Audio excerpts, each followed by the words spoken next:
Greetings. My name is Sunil Sharma. I'm the Chief Investment Strategist at Ambit, Global Private Client, and I'm here to share our summary outlook on the investment markets for the month of June 2025.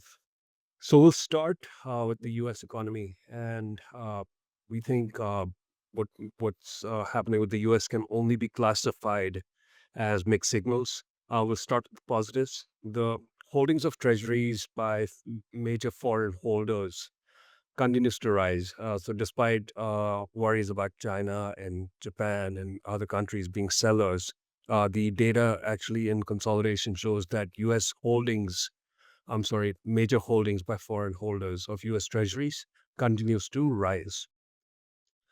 The other key data we want to point out is household net worth for the U.S. also continues to rise, and it's driven by real estate, high real estate prices, and rising equities. And that is one of the key reasons why the U.S. has been able to avoid a recession is very strong asset markets. Alongside those, personal income and retail sales both continue to do well. Personal income up 5.5% year on year, and recovering well. And same for retail sales. Although we point out that the retail sales could have something to do with the pull forward in demand on tariff worries. We'll have to see how it plays out.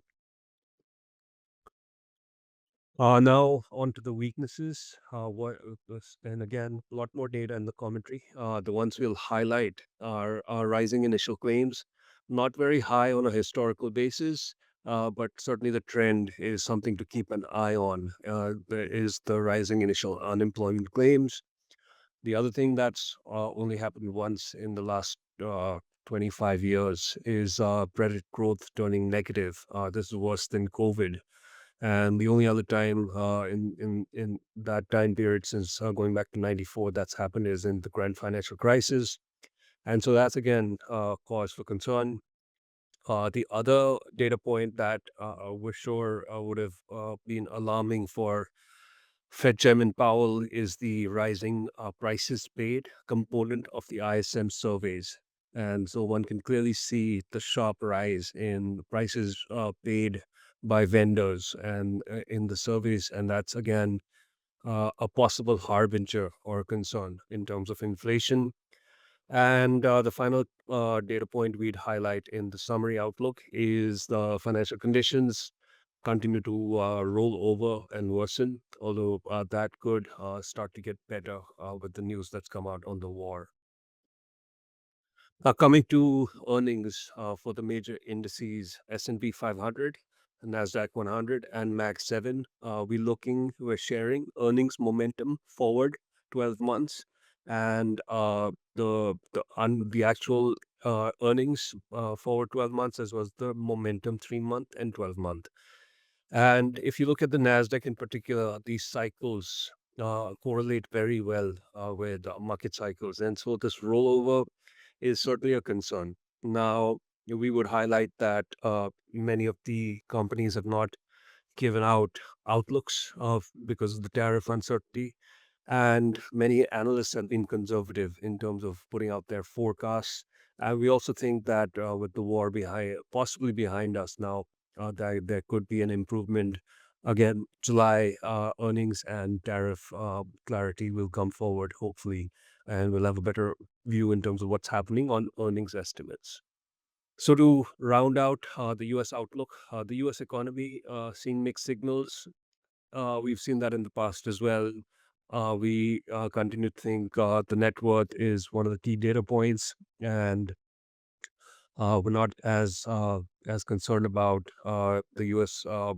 Rolling over into a recession just as yet. On the debt markets, as long as foreign holders continue to buy treasuries, which they are, and as long as the dollar continues to retain its reserve currency status, which it is, we think the debt in the U.S. will be fairly well managed, and Japan is a primary example of that. The dollar continues to retain support. What's the one key risk and the thing that has a lack of clarity in our view is the tariffs uncertainty and the inflationary, possibly growth risks related to that.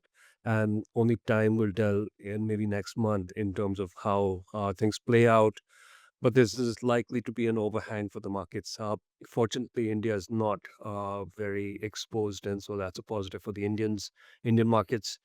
The Israel-Iran war, as of this writing, seems to be headed towards a ceasefire, but again, very volatile and things can change.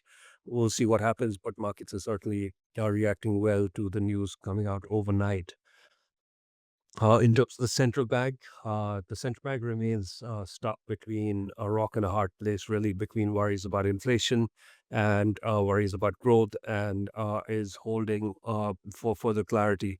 And we think that's likely the right strategy. But we'd note that the central bank has enough bullets in its arrows in its quiver, and that it can use should it need to come in and reinvigorate growth or manage a crisis. So we remain fairly positive on markets. Somewhat concerned about the tariff uncertainty, but things are looking a lot better for the second half of the year with the resolution of the Iran-Israel war. So the Indian markets, the key data points we'll share, and there's a lot more in the commentary. But the key data points we want to highlight, one is exports are rising dramatically, up almost 58%. And so we talk about the reasons why we think that's happening. And it's really related to the geopolitical, the way things are out unfolding geopolitically, and that bodes well for India going forward. The other key trend we'd highlight is the capex trend. So capex came in strong. Q1 drove. The GDP has continued to be strong in April as well, and we think that's a key driver for our economy going forward, and a sign that the government remains committed to reinvigorating growth. Our what we spend some time on this month is our thesis that we may be moving to a lower inflation regime, and should that come to pass, we think there's many reasons it can. That would move India to the next leg up on our structural bull market thesis. And the reason why we think inflation can be contained better going forward, better access to electricity, water, better irrigation, better crop yield, technologies and procedures all being implemented, and the disintermediation of the intermediaries that also used to cause a lot of volatility. We think a lot of these we have made progress on over the years, and credit to the government for that. Net net, food inflation has been contained and should remain contained for the foreseeable short to medium term. And that, should it happen, will be a positive for the markets, in addition to the many other positives that we see unfolding for the Indian markets. We lay out a number of those in the commentary. So just to round out the inflation implications, and there are many, but the one particular one we'll highlight is the fact that looking at our inflation relative to many other countries in the developed markets and in Asia, our inflation is largely coming in line. In fact, now under 3% for the recently announced number, and our tenure is much higher than what we see for many other countries. And so we would make the case that should it be necessary, rates can come down further. And maybe the long term trend will remain lower rates, lower inflation. And should that happen, that is another tremendous positive for Indian markets. So we've already talked about war in prior in the during the Ukraine times, and the data is fairly clear. The war is generally announcements are generally received with some dramatic reactions by the market, only to be only to recover fairly quickly over the course of the ensuing weeks, and that is seems to be the experience that we will witness this time around as well. And So that's a strong positive for the markets as well. And we also spent time talking about safe havens. And so one of the things that we highlight is a interview by Jeffrey Gundlach, and asked about the safe havens he would be looking at. The two safe havens he mentioned were long India and long gold, for a fairly extended period of time. We recommend you check out that video when you get a chance. So that is a summary view of where we stand. We are stagger raising our overweight. Just to recap, we took down our weight in October of 2024, highlighting the slowdown in the Indian economy. And I think, were amongst the few that took up our weight in March 2025, and move from a basically neutral to a overweight. And we are likely to we are I'm sorry uh, we are going to stagger weight, increase our weight in equities. We remain overweight in gold, tactically overweight in silver, and slightly underweight in fixed income. Looking at fixed income on a selective basis, and overweight in WITs and REITs. That's it from our side.